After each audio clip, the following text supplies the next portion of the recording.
How to find out if you have ovulated? This is the questions that I get asked the most. And ovulation can feel quite overwhelming sometimes and quite tricky.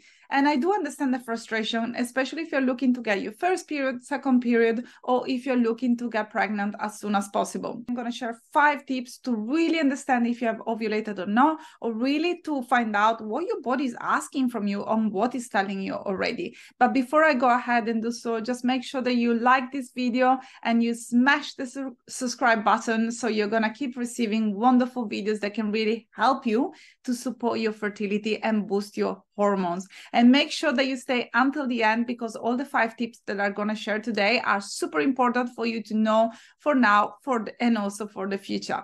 So hello everyone. If you don't know me, my name is Claudia Vidor. I'm a nutrition and dietetic clinician, and I am the founder of the Period Comeback Protocol, the Fertility Experience, and the private Facebook group Recover from Hypothalamic Amenorrhea Support. But without further ado, let's start by describing the 5 ways that you can really detect if you have ovulated or not. So the first one, which is possibly the most common one, is to track your cervical mucus. So when you are ovulating, your cervical mucus becomes clear and slippery, much like the consistency of egg white.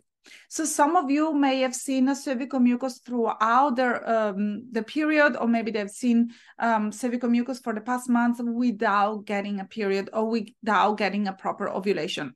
So the ovulatory cervical mucus is slightly different compared to the other type of cervical mucus, because it's more transparent, and normally if you pick it up between your with your fingers, you can see it stretching between the fingers. If you are really unsure what to look out for, just make sure that you jump on Google and you type fertile cervical mucus, and it's going to show you a few pictures or a few drawings of what it looks like or what it should be looking like. Step number 2 is to monitor changes in BBT, which is the basal body temperature. So you're most fertile during the 2-3 days before your temperature peaks. By the time that you watch your temperature hits its peak, your ovulation is likely over, which is the biggest mistake of so many women that they're trying to get the period back or they're trying to get pregnant, because normally they just wait for that window where the BBT starts to increase before having sex. But if you wait for the basal body temperature to increase, you have already missed the fertile window. You have already missed the opportunity to get pregnant for the month. So it's really important to track your BBT changes, and you will see that on the first part of the cycle, the BBT normally goes up and down. There are lots of ebbs and flows. Then it really drops before when you're ovulating, to then increase when your progesterone level increases.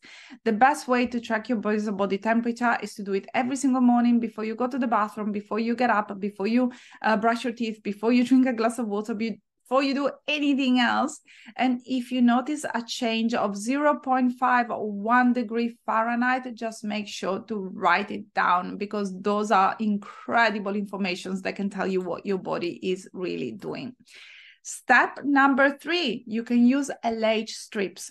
So LH strips, they really detect the concentration of LH in your urine, which is why they can give you a positive test if you are ovulating. I know that sometimes that they can be pretty expensive, and you can use different type of LH detectors like Mirror Fertility, or you can simply buy blue strips, for example, from Amazon. But that's the quickest and easy way to really understand if you're ovulating or not.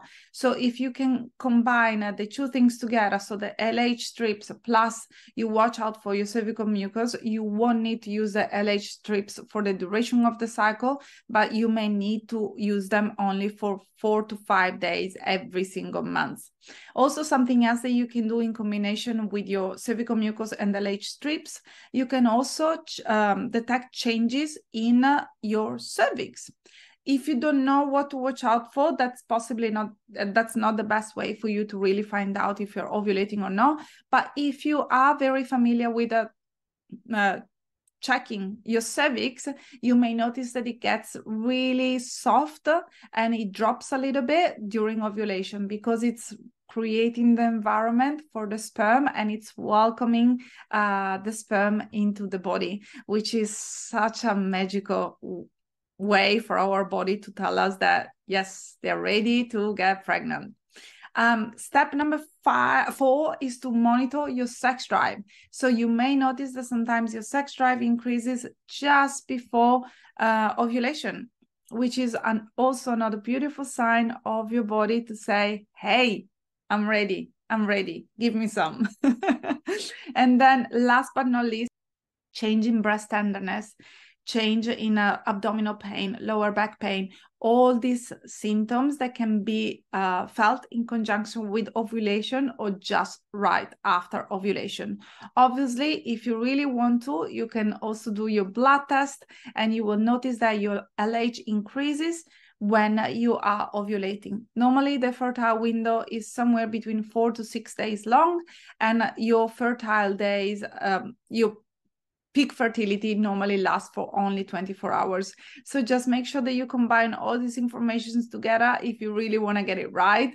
But take one step at a time. You don't need to be perfect. Just watch out for the symptoms, listen to your body, and just use some of the tracking tools that are available to you. If you're really tired of doing this on your own, and if you would like to get a professional and an expert on your side to fast track this journey and to get pregnant before the end of the year, just make sure that you book a free strategy call with me, and you can find the link below, and we can discuss what is going on with you, get clarity on what's the next step to take, and we can get you started. Thanks for watching, and I see you on the next video. Bye for now.